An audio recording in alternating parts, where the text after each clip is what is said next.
Hi class, welcome to our final lecture prior to the midterm in Counseling 120. The material that we'll cover today is actually really fitting with the midterm on the horizon, and we'll be covering a couple topics, and that will be note-taking and exam and test strategies. So today I actually posted a study guide to help guide you, but hopefully you have been studying and reviewing the material throughout. I hope also that the quizzes have been helpful in preparing you. Those should give you an idea of what to expect or the kinds of questions that could come up in the exam. So we'll go right into it. Note-taking is a great way to help you learn, remember, and process the information.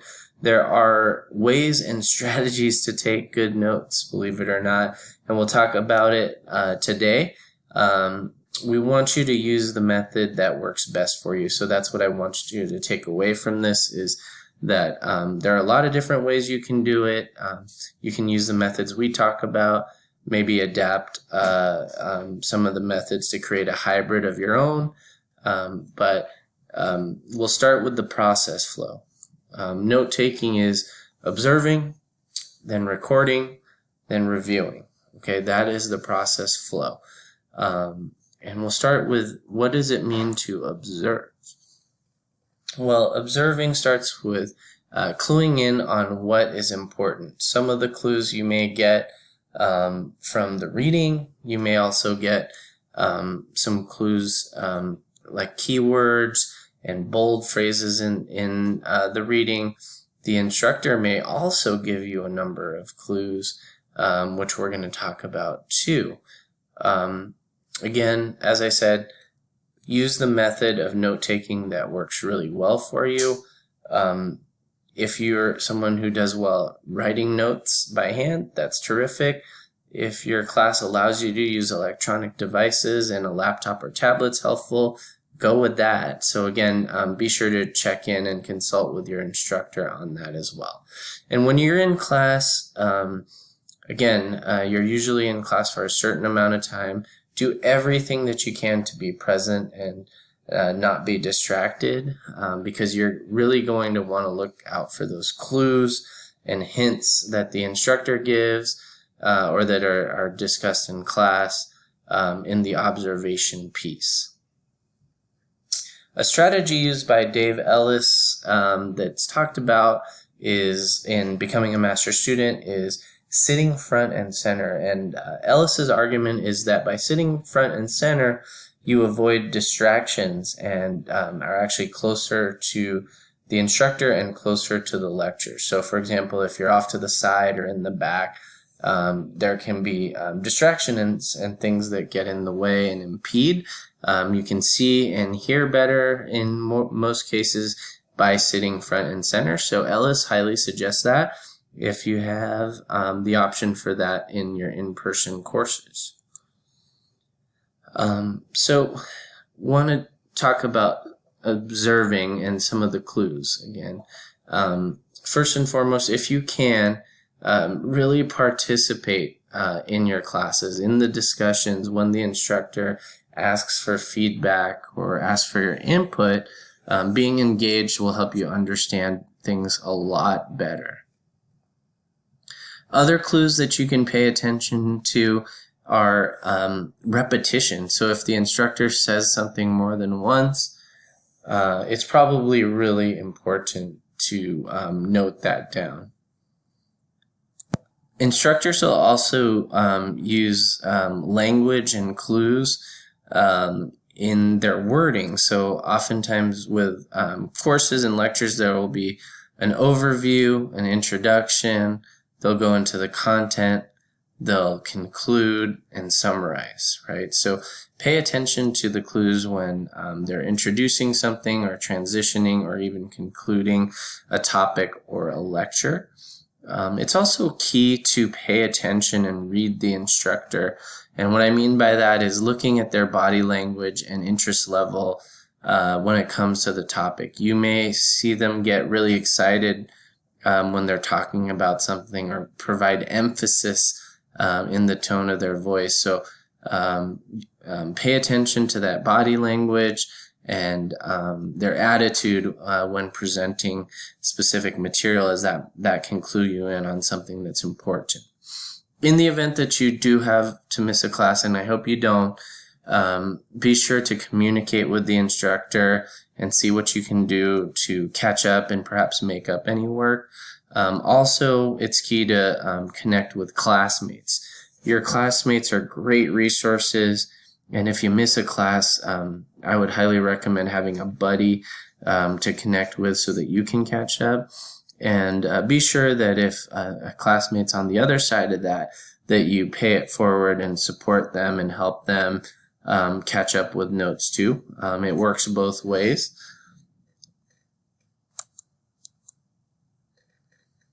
Okay, now we'll focus on the record piece. So again, when writing things down, really focus on key words, and those again you can find in the lecture, in the text. If there are diagrams or pictures, be sure to see what they mean. Those diagrams and visuals, as we learned from Doolittle in his TED Talk earlier this semester on working memory, those visuals can also help you process and understand things better. You may have a situation where you have an instructor that talks really fast or moves really quickly through materials. It can help by just getting as much as you can written down and leaving that blank space, but also paragraph note-taking might be helpful and really separating paragraphs by topics. If the instructor, again, repeats something or writes something down that may be in their PowerPoint of their lecture and talks about it quite a bit, or if it matches up with stuff you see in the reading or assignments, that's a pretty good indicator that it's important to write down. Other great strategies are you could start to make flash drives or note cards, based on the notes you take in class, but that can help you later when it comes down to exam time. To stay organized, be sure to label and date all of your notes. And again, a real great strategy that I really like is leaving blank space. Again, you might have things that you want to bring in later. Maybe you have an instructor that moves fast in lecture and you don't get everything down. Maybe you can go back, consult with a classmate, consult with the instructor, and then fill in that blank space. Maybe stuff resonates a little bit later too. So not necessarily cramming everything into one piece of paper or in the in Microsoft Word or Google Sheets, but leaving space to really add to it later is really helpful. As we know, reviewing things in a timely manner can help you learn, understand, and process things a lot better. So be active and engaged in this process. So if you're taking notes in a class, be sure to go back to those notes that you've taken and read them within 24 hours to really get the best understanding. You also want to review the accuracy of those notes as well and make edits as appropriate. Again, with the blank space, you can fill in key points or key words that you might have missed. Again, you can also highlight and underline. Again, the highlighting and underlining is not just limited to your textbooks. You can also do this with your notes. Some folks really like the typewritten notes. So of course, if you are in class and typing it on your laptop or tablet, that's great. But another great way to do things is with the written notes, writing your notes and then retranscribing them by typing them can be another way to process that information and also make things look more clear, neat, and organized. If your class does not allow electronic devices, you will want to really focus, if your handwriting is not clear, on really improving it, and using a good quality pen and paper is one way to help you with that. And really just practicing your handwriting can be key as well. Some instructors will allow you to record lectures, but I would highly recommend to consult. If you receive services from the Disability Resource Center, the DRC, or get accommodations, you can work with them. There are certain accommodations depending on your situation, which include smart pens or being able to use a recorder in class. Maybe you can have a classmate be your note taker too. One of the most popular methods of note taking is the Cornell method, which was developed by Walter Pock at Cornell University. And what you'll see with the Cornell method is there are a couple different columns and a summary at the bottom. So I'll show you a visual of this. As you can see,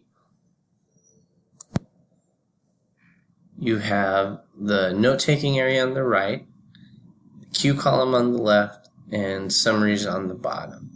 So in a class, you want to use the note-taking area to take as many notes as you can that are relevant and important. And after class, you can use the Q column either to condense those notes or to make key points about the general notes. On the bottom is a summary, and in Cornell note-taking, the summary helps you actively engage in the materials as long as you keep what you're summarizing from the Q column and note-taking area really brief and concise. Another form of note-taking is outline note-taking, and again shows major points and supporting ideas.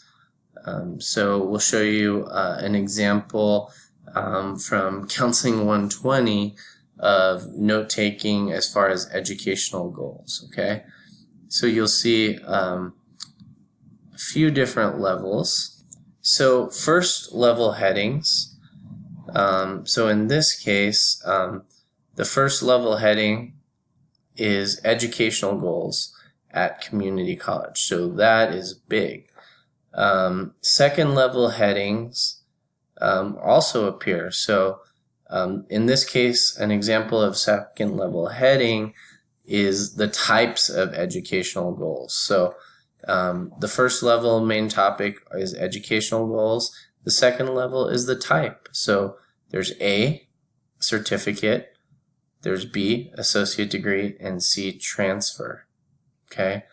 A third example of a third level heading is within certificates, what are the types of certificates? So certificate of achievement, certificate of specialization, or under associate's degree, which is the second level heading example. A third level heading example under associate's degree would be an associate of arts, associate of science, and associate degrees of transfer. Okay, so this is a great example of outline note-taking.